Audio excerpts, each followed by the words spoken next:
Hello to everyone. सो आप नीचे description box में देख ही पा रहे होंगे that this video is about how to attain good marks, that is the best marks in accountancy exam.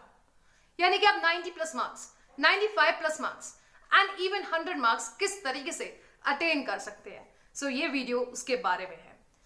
So as per my experience I am going to share with you some tips and tricks and some mistakes जो आप आगे perform नहीं करोगे तो guarantee you can attain 90 plus, 95 plus and even 100 marks.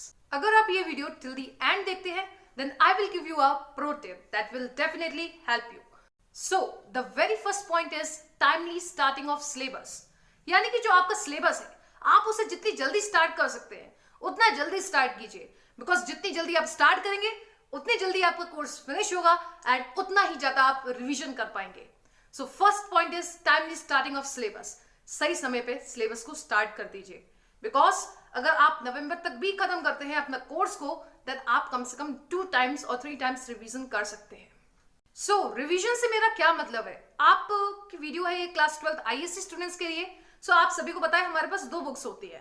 पहली book होती है partnership fundamental की एंड सेकेंड बुक जो है हमारी वो होती है कंपनी अकाउंट्स की। सो हम क्या करते हैं एज पर कोचिंग्स या अगर सेल्फ स्टडी भी कर रहे हो, हम पार्टनरशिप को स्टार्ट करते हैं।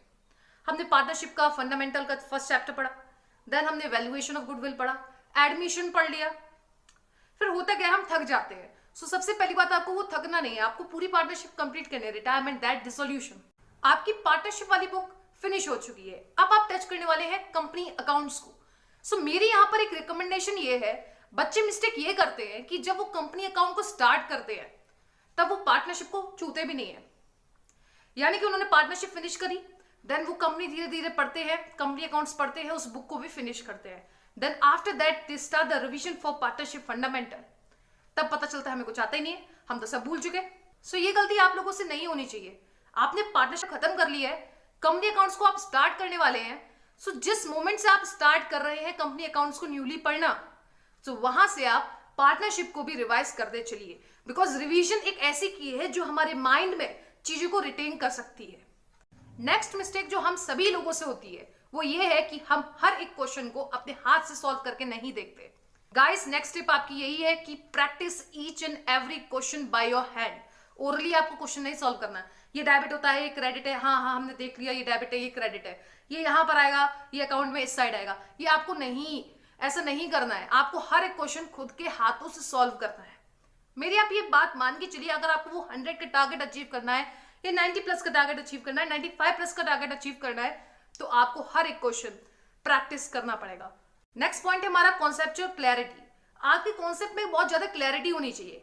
अगर आप इस तरीके से पढ़ रहे हैं कि आप पहले क्वेश्चन सॉल्व कर रहे हैं देन कॉन्सेप्ट को समझ रहे हैं, ये टोटली रॉन्ग अप्रोच है, टोटली रॉन्ग। सबसे पहले आपको करना क्या है, सबसे पहले आपको कॉन्सेप्ट को समझना है, क्वेश्चन ट्राई करना है and you have to connect it with the real world. Practical world से आप उसे कनेक्ट कीजिए, आपको चीजें बहुत अच्छी तरीके से समझ में आएगी। नेक्स्ट टिप है आपकी कि आप क्वेश्चंस को बहुत ज्यादा प्रैक्टिस कीजिए। आप जितना क्वेश्चन को प्रैक्टिस करेंगे उतना आपकी कॉन्सेप्चुअल अंडरस्टैंडिंग बढ़ेगी, उतना आपका स्मूथनेस बढ़ेगा, उतना आपका प्रेजेंटेशन का तरीका बढ़ेगा एंड उतना ही ज्यादा आप एग्जाम में अच्छी तरह परफॉर्म कर पाएंगे। ये बात आप ध्यान रखिएगा कि आप जितना ज्यादा प्रैक्टिस करोगे उतना ज्यादा प्रेजेंटेशन आपका अच्छा आएगा एग्जाम में, उतनी ज्यादा आपकी स्पीड अप होगी, आपके पेपर छूटने के चांसेस बहुत कम होंगे।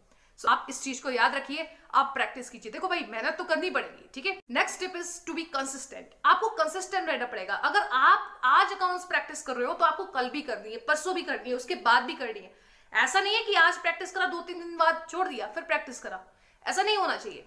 आपको डेली अकाउंट्स प्रैक्टिस करनी पड़ेगी, तभी आप कुछ अचीव कर पाओगे, that 100 marks target, 95 plus marks target, ठीक है। So next tip is very important, that is the use of proper formats and presentation.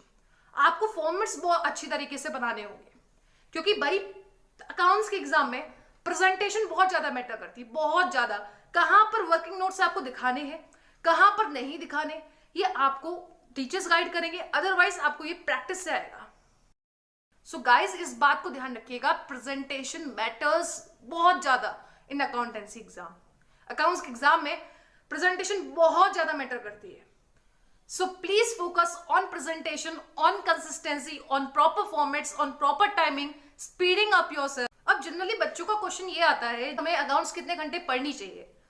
सो मेरे हिसाब से अकाउंट्स आपको 1.5 to 2 आवर्स पढ़नी चाहिए। एंड अगर आपने कोई कोचिंग इंस्टीट्यूट ज्वाइन कर रखा है तो आप उसका work day to day finish कीजिए। एंड अगर आपको कोई डाउट्स हो रही है देन आप उन टीचर से जरूर पूछिए, बिकॉज जब तक आप डाउट नहीं पूछोगे, डाउट क्लियरिंग नहीं करेंगे, तब तक आप आगे नहीं बढ़ सकते। आपको डाउट है, अगर सिली से भी सिली डाउट है, देन आप उसको जरूर कीजिए।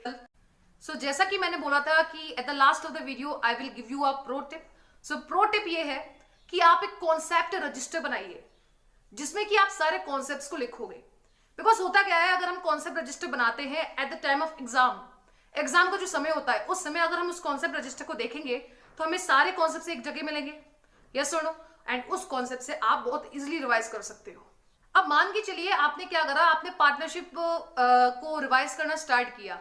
कुछ क्वेश्चंस इस तरीके के होंगे कि आपको इजीली सॉल्व हो रहे हैं, लेकिन कुछ क्वेश्चंस में आप अटकोगे, फिर आपको पता चलेगा कि हमारी कमी कहाँ है।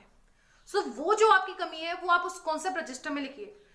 सो इससे होगा क्या, जब आप नेक्स्ट टाइम पार्टनरशिप को रिवाइज करने जाओगे तो आपका मेन फोकस होगा इन्हीं क्वेश्चंस पे कि ये क्वेश्चंस हमें पहले नहीं आए थे, ठीक है। सो आप इस तरीके से अपनी कमियों को लिखिए उस रजिस्टर में, जिससे कि वो इंप्रूव हो सके। क्योंकि आपकी जो स्ट्रेंथ है वो स्ट्रेंथ है, लेकिन वीकनेसेस पे आप वर्क करोगे तो वो भी स्ट्रेंथ बन जाएगी, यस और नो। स्ट्रेंथ तो आपकी स्ट्रेंथ है ही, वीकनेसेस को भी स्ट्रेंथ में कन्वर्ट कीजिए।